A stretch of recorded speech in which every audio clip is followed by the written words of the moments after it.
کہ بس اللہ کی رحمتیں، اللہ کی طرف سے برکتیں، اللہ کی طرف سے کامیابی اتنی ہوگی آپ حیران ہو جائیں گے کہ اتنی برکت۔ بسم اللہ الرحمن الرحیم. In the name of Allah, the Beneficent, the Merciful. نحمده ونصلي على رسوله الكريم. أما بعد فأعوذ بالله من الشيطان الرجيم. بسم الله الرحمن الرحيم.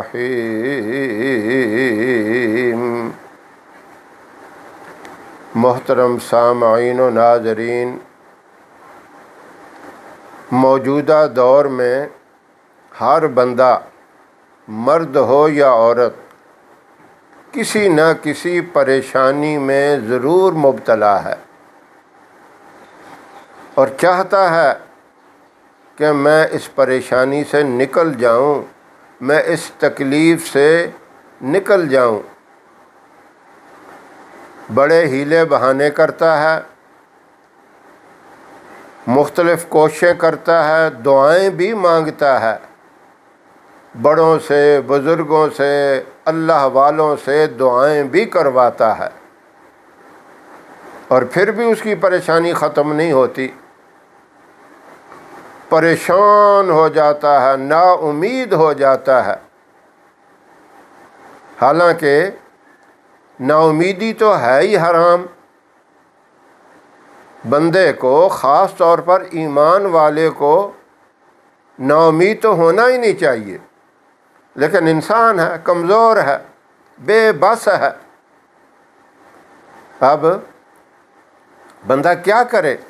اگر آپ سمجھتے ہیں کہ میرے پاس مال و دولت ہے، اب کوئی پریشانی نہیں، بڑے مال و دولت والے دیکھے جو شدید پریشان ہیں، یہ حل نہیں ہے۔ اگر آپ کہتے ہیں میں بالکل صحت مند ہوں، تندرست ہوں، کوئی بیماری نہیں، اس کے علاوہ اور کئی پریشانیاں ہیں، لڑائی جھگڑے، مقدمے، دشمنیاں،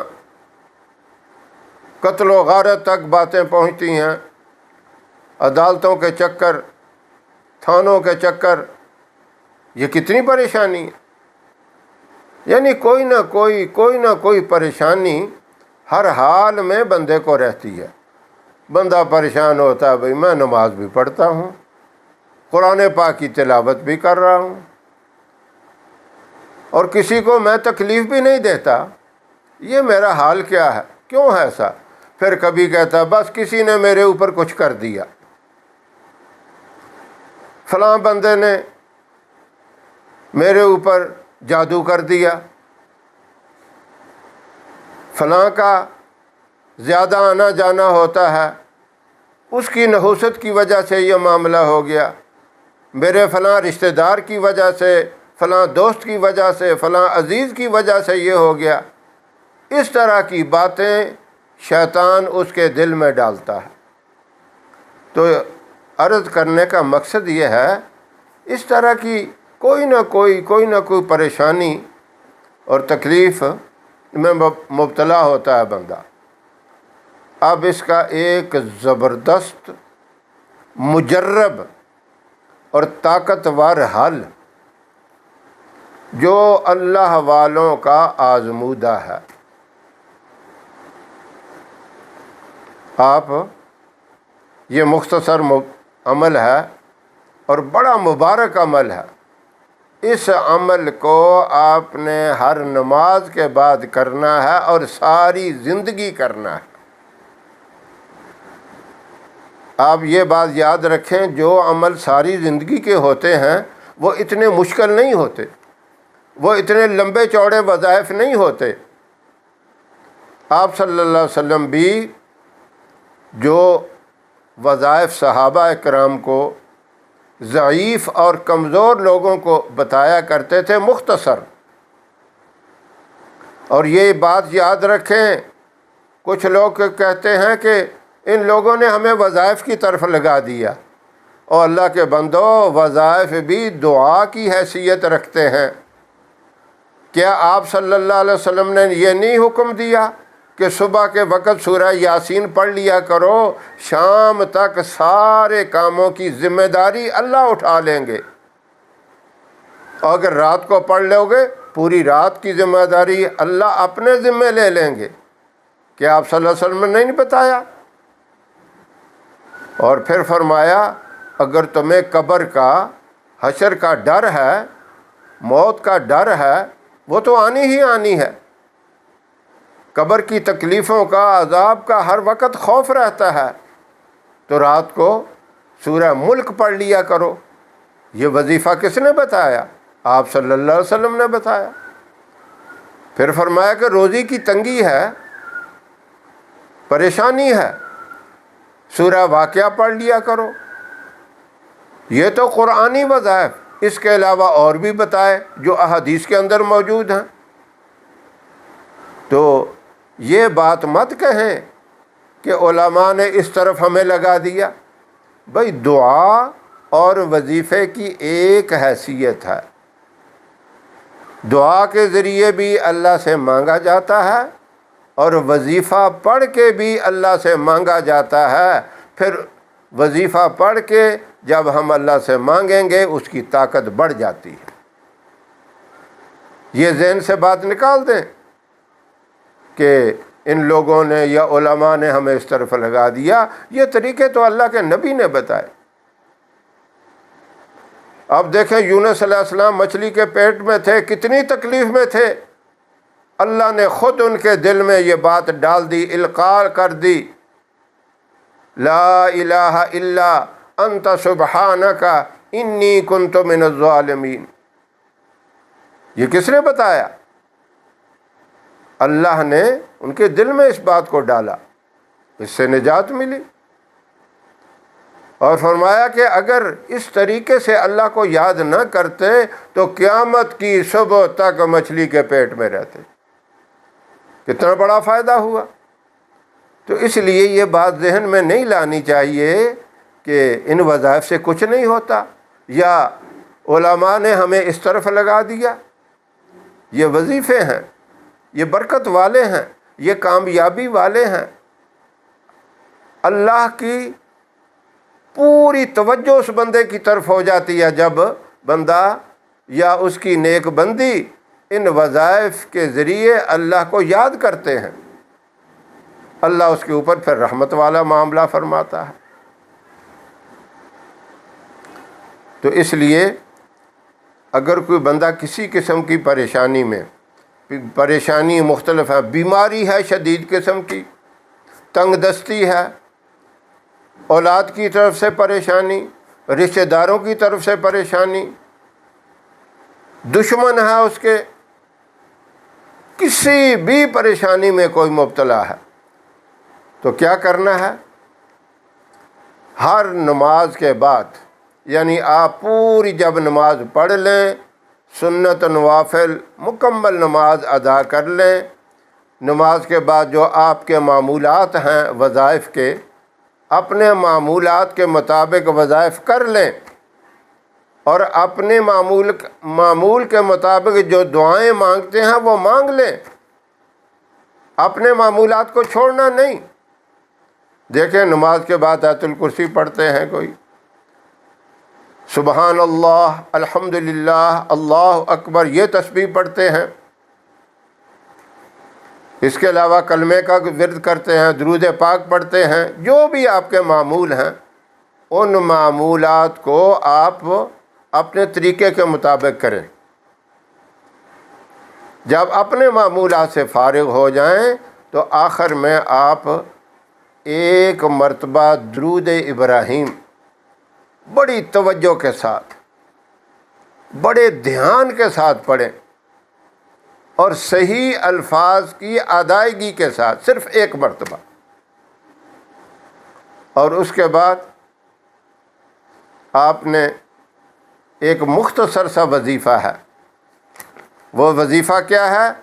یا عزیزو یا جبارو یا ذی العرش المجید اصرف عنا شر کل جبار عنید۔ اس وظیفے کو آپ نے 7 مرتبہ پڑھنا ہے، اور آخر میں پھر 1 مرتبہ درود ابراہیم پڑھ کر اب آپ نے کیا کرنا ہے، دونوں ہاتھوں کو اس طرح دعا کی شکل میں ہاتھ اٹھائیں اور ان کے اوپر دم کریں۔ ایک تو دم یہ ہے، یہ دم نہیں کرنا، آپ نے دھتکار دینا ہے، ایسے کرنا ہے، یعنی جس میں تھوک کی ملاوٹ ہو، تھوک کے ذرات ہوں، یہ نہیں کہ زیادہ تھوک، معمولی تھوک کے ذرات ہوں، دھتکارنا جس کو کہتے ہیں۔ اس طرح دھتکار کے آپ نے پھر ان دونوں ہاتھوں کو پیچھے سے، یہاں گدی سے، یہاں سے آپ نے ہاتھوں کو پھیرنا ہے، پورے سر سے گھماتے ہوئے اپنے چہرے کے اوپر ایسے ہاتھ پھیر لینے ہیں، اور پھر بلا تاخیر اور بلا کسی وقفے کے آپ نے اس بائیں ہاتھ کو دائیں بغل کے نیچے یہاں سے گھمانا شروع کرنا ہے، اس طرح پورے ہاتھ سے اس طرح بازو کے اوپر سے گھماتے ہوئے انگلیوں سے ہاتھ کو آگے نکال کے ایسے جھٹک دیں، 3 مرتبہ یہ جھٹکا دے دیں۔ اب اسی ترتیب سے دائیں ہاتھ کو بائیں بغل کے نیچے سے گھما کر پورے بازو سے گھما کے ایسے گھمائیں تاکہ پورا بازو آپ کے ہاتھ میں آئے۔ اسی ترتیب سے انگلیوں سے گزار کر یوں 3 مرتبہ جھٹک دیں۔ اب سب سے پہلے بغلوں کے نیچے سے کیوں کہا؟ یاد رکھیں کہ بغلوں کے نیچے جتنے بھی جسم کے جوڑ ہیں، یہاں پسینہ بھی زیادہ آتا ہے، اور شیاطین اور جنات کی جگہ بھی یہ ہے۔ اب یہ آپ نے کر لیا، اور اس کے بعد دوسرا عمل، یہ رانوں کے جوڑ ہیں، دائیں ہاتھ سے اس جوڑ کے اوپر اسی طرح ہاتھ گھمائیں، پھر بائیں ہاتھ سے اس طرح گھما کر پھر جھٹک دیں 3 دفعہ۔ دونوں ہاتھوں کو بے شک آپ اکٹھا جھٹک دیں تب بھی ٹھیک ہے، علیحدہ علیحدہ جھٹک دیں تب بھی ٹھیک ہے، 3 مرتبہ۔ اکٹھا جھٹکتے ہیں تو 3 ہو جائے گا دونوں کا، 1 2 اور 3۔ علیحدہ علیحدہ جھٹکتے ہیں تب بھی آپ کی مرضی، یہ ترتیب ہے۔ اب تیسری مرتبہ یہ گھٹنے کے نیچے جو جوڑ ہے اس کے اوپر یہ آپ اسی طرح اکٹھا بھی کر سکتے ہیں اور علیحدہ بھی، یہ دونوں ہاتھ اس طرح نیچے سے گھمائیں، یوں ان دونوں ہاتھوں کو اکٹھا جھٹک دیں 3 مرتبہ۔ یہ اب اس کے بعد آپ نے دائیں ران کو یہاں سے دونوں ہاتھوں سے، اب یہ دونوں ہاتھوں سے یوں کرنا ہے، ایسے گھما کر نیچے تک لے جا کے پاؤں کی انگلیوں سے دونوں ہاتھوں کو نکال کے اس کو جھٹک دینا۔ آپ نے اس کو علیحدہ علیحدہ جھٹکیں 3 مرتبہ، اور اسی طرح پھر بائیں ران کو، بائیں پوری ٹانگ کو اسی طرح گھمائیں اور نیچے تک پاؤں کی انگلیوں سے نکال کے یوں جھٹک دیں 3 مرتبہ۔ اب یہ آپ کا دم مکمل ہو گیا۔ اب اس بات کو یاد رکھیں، آپ نے مسجد میں نماز پڑھی ہے، آپ کے دل میں یہ خیال آیا کہ دیکھیں یہ لوگ مجھے کیا کہیں گے، یہ کیا کر رہا ہے۔ لوگ بھی طرح طرح کی باتیں کرتے ہیں، کوئی کہے گا پتہ نہیں کوئی جادو کرتا ہے، کیا کرتا ہے۔ آپ کو یہ ڈر ہو تو آپ یہ عمل نماز وہاں پڑھ کے گھر میں آ کے کر سکتے ہیں، لیکن گھر میں آ کے کریں تو پھر اس میں تاخیر نہیں کرنی، بس جیسے نماز پڑھ کے آئیں فوراً یہ عمل کریں۔ ہر نماز کے بعد آپ نے اس عمل کو اس ترتیب سے کرنا ہے۔ تو یہ عمل آپ کو بہت بڑے فائدے دے گا۔ اب دیکھیں شیطان بندے کے اوپر، اب اس کے فائدے سن لیں۔ عمل تو میں نے بتا دیا، لیکن جب تک پورے فائدے نہیں سنیں گے آپ مطمئن نہیں ہوں گے۔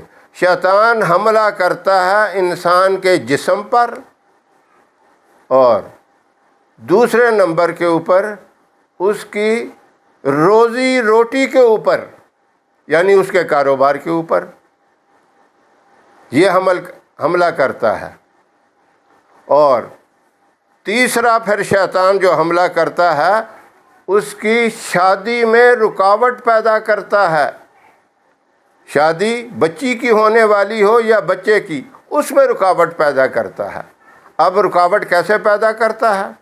پہلا جسم پہ حملہ، ایسی بیماریاں پیدا کر دیتا ہے کہ جس کی وجہ سے بندہ پریشان ہو جاتا ہے، موذی مہلک بیماریاں۔ آپ جب یہ عمل کریں گے تو شیاطین، جنات، شیطانی جتنی مخلوق ہے آپ کے سارے وجود سے، جوڑوں سے نکل جائے گی۔ اور سب سے بڑا فائدہ یہ ہوگا جوڑوں کے درد بھی آپ کے ختم ہو جائیں گے۔ اور دوسرا حملہ جو شیطان کا ہے وہ اس کی روزی کے اوپر، اس کے کاروبار کے اوپر۔ اتنا بندہ پریشان ہو جاتا ہے کہ کہتا ہے کہ میں سونے کو مٹی کو ہاتھ ڈالتا تھا سونا بن جاتا تھا، اب سونے کو ہاتھ ڈالتا ہوں تو میرے ہاتھ میں کچھ بھی نہیں آتا، وہ بھی مٹی بن جاتا ہے۔ یعنی جس طرح یہ مثال مشہور ہے کہ کاروبار کے اندر اتنی ترقی ہوتی تھی، اب پیسے کا محتاج۔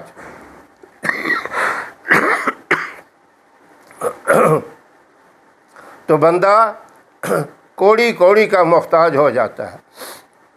یہ بھی شیطانی اثرات کی وجہ سے ہوتا ہے۔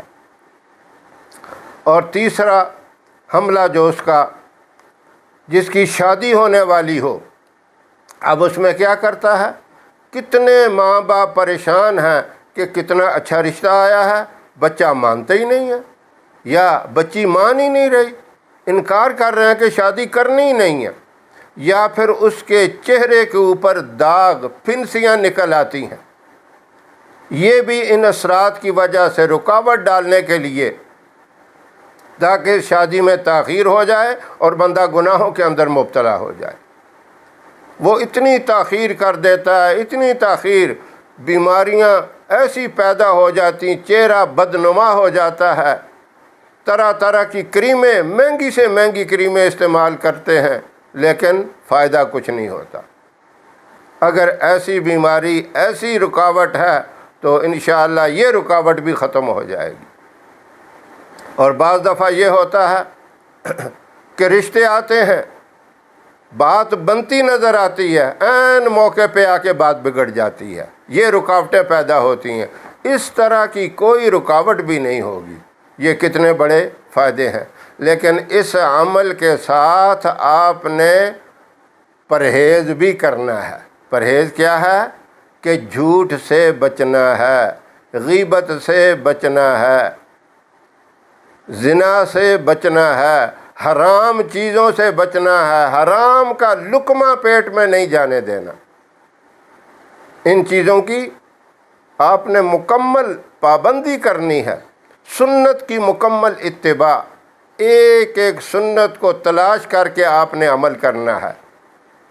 کہ آپ صلی اللہ علیہ وسلم نے کھانا کھانے کا کیا طریقہ بتایا، کیا آداب بتائے، پانی پینے کے کیا آداب بتائے، گھر میں داخل ہونے کا کیا طریقہ بتایا، گھر سے نکلنے کا کیا بتایا، مسجد میں داخل ہونے کا کیا، مسجد سے نکلنے کا کیا، بیت الخلاء میں جانے کا کیا طریقہ، باہر نکلنے کا کیا طریقہ، رات کو سونے کا کیا طریقہ، اٹھنے کا کیا طریقہ، سارے کام آپ کے عبادت بن جائیں گے۔ 24 گھنٹے آپ عبادت میں رہیں گے۔